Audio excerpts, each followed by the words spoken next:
3:35 আসছে সবাই এই জায়গায় আপনার ওই আন্দোলন করছে। আর কিছু লোক ওই গেট দিয়ে ঢুকছে, দুইটা চেয়ারম্যান সাহেব অফিস 4 তলায়, সেই 4 তলায় গেছে। সেদিকে চেয়ারম্যান সাহেবের যাতে কি কথাবার্তা বলছে সেটা আমরা জানি না।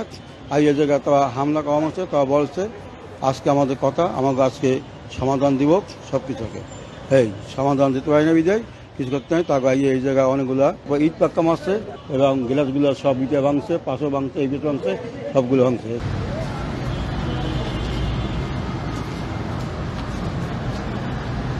জেনেছি যে এই যে মোবাইল ব্যবসায়ী যারা রয়েছেন তারা যে বিভিন্ন দাবি দেওয়া নিয়ে আন্দোলন করে আসছেন, এর আগেও বিটিআরসির সামনে ওনারা আন্দোলন করেছেন দীর্ঘ সময় ধরে।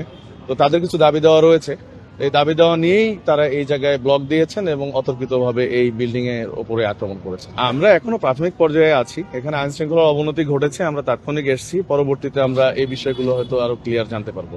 আমরা বেশ কিছু উচ্ছৃঙ্খলকারী এই আন্দোলনকারীদের মধ্যে থেকে আটক করেছি, তো পরবর্তীতে যাচাই বাছাই করে এদের বিরুদ্ধে ব্যবস্থা নেওয়া হবে।